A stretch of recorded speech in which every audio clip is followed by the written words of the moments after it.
What's up, everybody? As you can see, I'm not in my room. This is our first Anime Sundays on the road. Woo!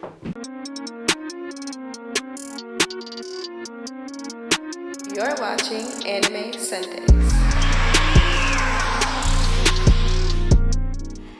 Good evening, everybody.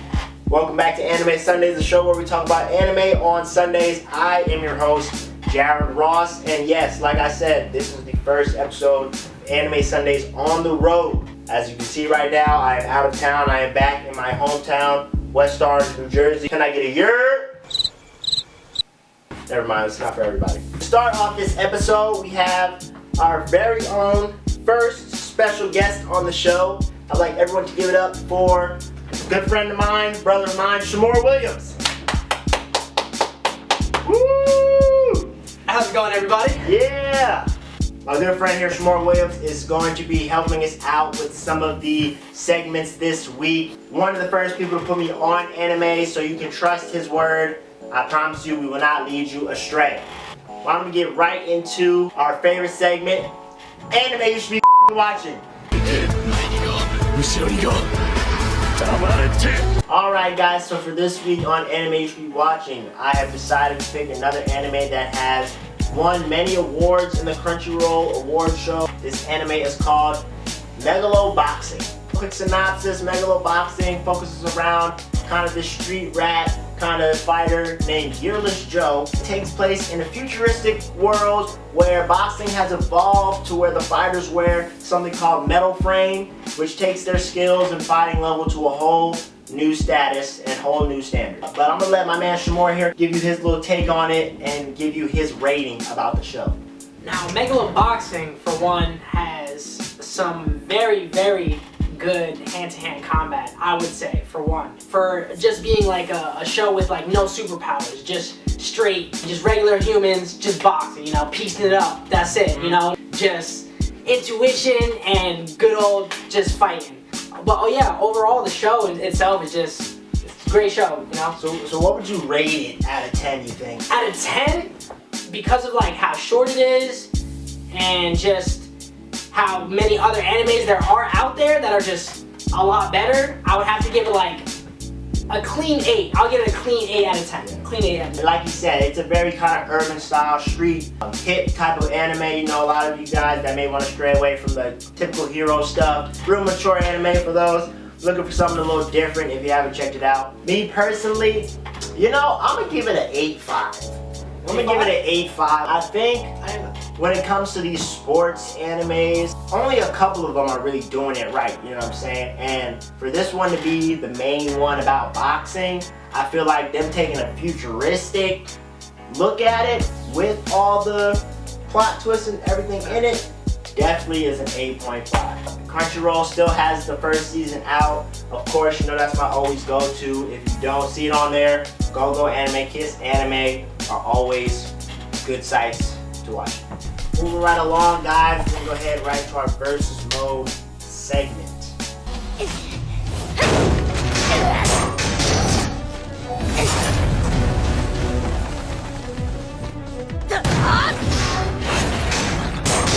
Alright, in this week's versus mode segment, we have a real peculiar matchup. This week we got Uvo from Hunter x Hunter, number 11 of the Phantom Troop.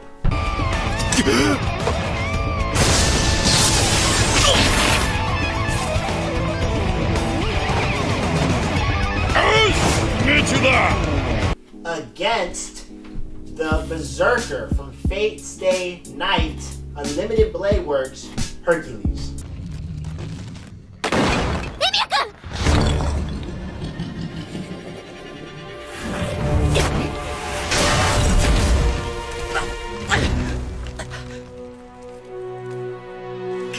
Now, I mean, if you've seen both shows, you know that these are probably some of the most swole anime characters out. You got your boy Uvo, serious Nen user, strongest in the Phantom Troop. You know, took down a Shadow Beast like the man is not a joke. And then, of course, if you've seen Fate Stay Night, Unlimited Blade Works, if you haven't, please watch. It's great saga. You know that the Beserker in there is actually my personal favorite Beserker. See, like, how I would put it right now is I feel like Uvo would win because the Berserkers kind of like are all like, you know, messed up in that. Yeah, they're all out of control. They all don't really rabid, like, yeah. you know, think too well. But then again, if you see the show and you see Berserker fight, that boy is swift. But the only reason I feel like Uvo will win is because like him being like actually alive and not recalled like through the summoning and whatnot gives him an edge. Yeah. In actual battle. Yeah. If you really think about the whole situation, if it were to occur, Berserker wouldn't be fighting by himself, right? Because he can't be summoned without his master. So he'd have to have his master with him. But all in all, a man like Uvo's ruthless. You know what I'm saying? If he just thinks that all I gotta do is take out this little girl, he gonna snap her neck, and that's gonna be the end of the conversation. You know what I'm saying? Berserker's gonna go on ahead. Then again, that boy Beserker really is a different breed of fighter. Not only is he mad swole, mad strong, the man was doing backflips, cartwheels, somersaults. Like the man was acting like Spider-Man in these streets. And he's like 6'5", 400 pounds, right? Me personally, I only think Beserker might walk away with it though because of his noble fanaticism being so crazy that he basically get like that one extra life. So even if like Uvo get him in that one move, get him in that one grip that takes him out, I feel like that noble fanaticism bringing him back.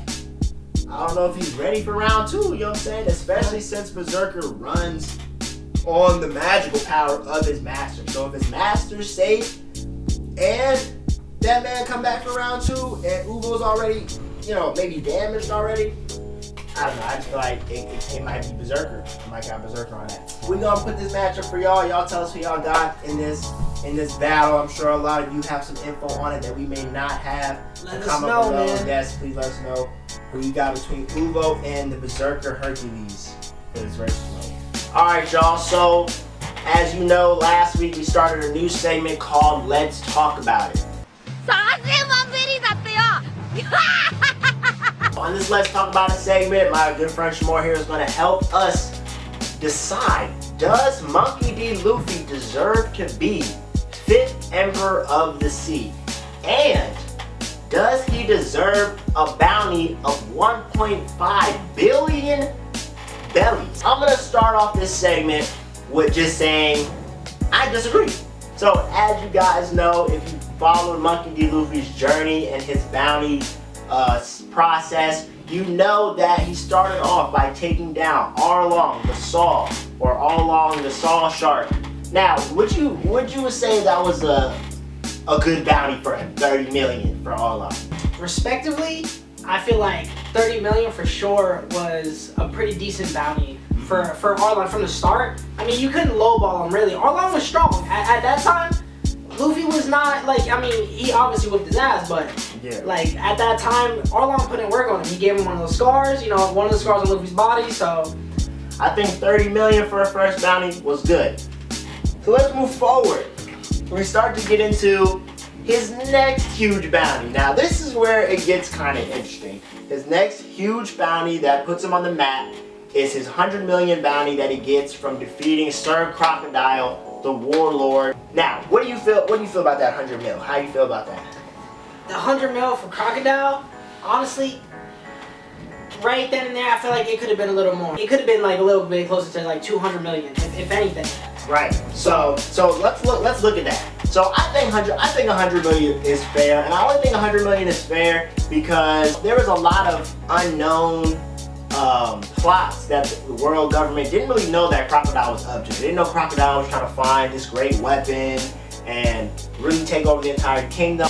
So 100 mil, putting them in the 100 mil range, I think was fair. Now, we get into the CP9 arc. Now the shit is getting real, right? Because now Luffy is not only just fucking around with pirates, but he's deliberately walking up to En's lobby, shooting flags out of the sky, burning them in front of, declaring war, right, on the world government. And we got our bounty dropping from 100 million to 300 million. Now, I think it was a fair jump. I think it was a fair jump because they recognize, okay, this man is a serious problem, right?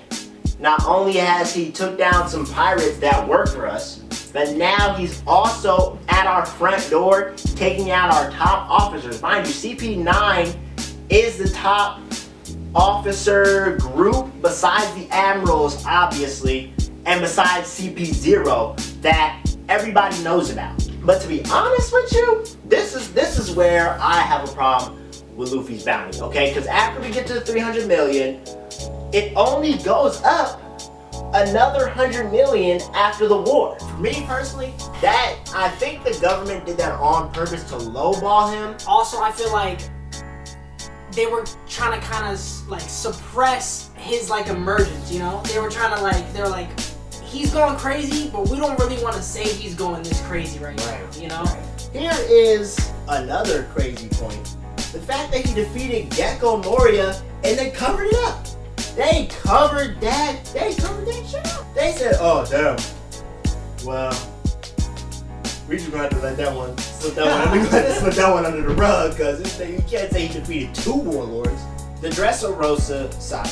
Okay, now Don Flamingo isn't just a warlord. This man is running an underground devil fruit smuggling business. He's been running it for years. He is the reason Kaido's army has grown to the point where it has. How do you feel about that? How do you feel about the 400 to 500? After going gear forward, saving Dressrosa, another crazy continent, powerful continent, country in the new world. This is not even the old Grand Line. This is the new world. And it gave him 100 mil. It's complete lowball. Like, once again, like, Don Flamingo was, if not like before, up till now, before Katsukuri, he was the. Right. It was the fight, you know? It was the first time we see Gear 4. Right. And we see him completely overpower Don Flamingo. He went from not, like, barely doing any damage and getting his complete ass whooped to just wiping the floor with Don Flamingo all over the place. Now let's get to the main topic here. Luffy now is 5th Emperor of the Sea. He is a young Kai. That's a big boy title. That's not a little boy title. That's a Shanks title. That's a Whitebeard title. To me, I love Luffy, but it's like, how you gonna say he's a 5th Emperor? First of all, my man clearly has lost his mind.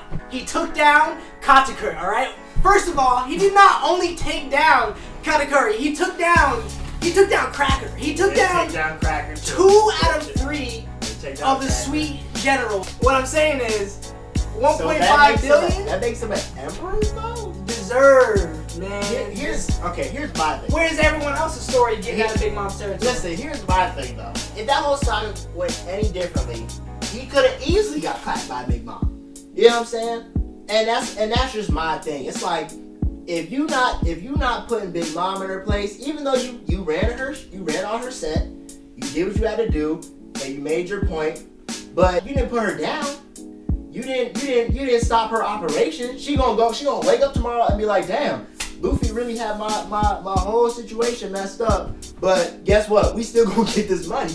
We still gonna run these territories. And when I see that little ass motherfucker again, he's dead. You feel me? I feel like Emperor is just a little too. And then to make him a 5th Emperor, mind you, like, not even to say, like, okay, that title is hard. that title is hard and deserved. Feel me? It's like, to me, it's like, damn, we didn't even know that they was doing 5 Emperors like that. But now you just putting them, you know what I'm saying, on par with Kaido, Shanks, Big Mom, and Blackbeard. You feel me? Last part of this, let's talk about a segment. Does the man's bounty deserve to be 1.5 billion? Billion, though. I think that was a little tax. I think they taxed him. Now, of course, they've been hoeing him all his life, right? They gave him 200 million jumps. So let's factor that in. Okay. Let's say it went to 550 right after Gecko. Okay. And then right after Don Flamingo. Right after Don Flamingo, it went to let's say it went to 700 million. Okay. And then now he just beat Katakuri. And then we're at 1.5 billion. Here's my thing about the 1.5. Now, a lot of information is not known about some of the other great pirates' bounties. But if you do a little research, you'll find that Whitebeard's bounty was 1.2 billion upon his death. Okay? We talk about the man who is second second place for King of Pirates. And you telling me that Monkey D. Luffy, just because he beat Katakuri, whose bounty was like $1 million, $1,000,001, he goes to $1,500,000? I mean, $1,500,000? To me, I think 1.5 is a stretch. Now 1.2, This is a tricky maybe $1 billion even, I can rock with. I feel like we should also remember that Luffy really does not show us his strongest powers until he's damn near about to die. Until he's about to die, he'll whip out, like you saw, Snake Man out of nowhere. He'll bring out some new form that's got some crazy power. We've seen this happen before. Let's assume we still have not seen the complete fruits of his 2-year training with Rayleigh. Let's assume we still haven't seen that. And then let's also remember that bounty is given to you by the Celestial Dragons, right? Like the people who run the world government. So they give your bounty based off how much they feel you're a threat to them. They're seeing Luffy, they're like, wow, Luffy just got through Big Mom's territory. Mm-hmm. So clearly he's got the smoke behind him. We already knew he had the intellect and the information on his team. And also, don't forget, he's got the worst, scariest power in all of One Piece. And that's Congress. That's his Congress hockey. And he's not going to stop gathering allies and becoming more dangerous to the world government. So for me, 1.5 billion is valid. Easy, okay. That's a clean W for my boy Luffy. Alright, well, y'all, you know what I'm saying? We got our opinions. If y'all got some opinions, please comment below. Let us know how you feel about these bounty increases. You know what I'm saying? I'm sure some of you have been keeping up and paying attention to the progress, so please let us know in our comment section. Yeah, man.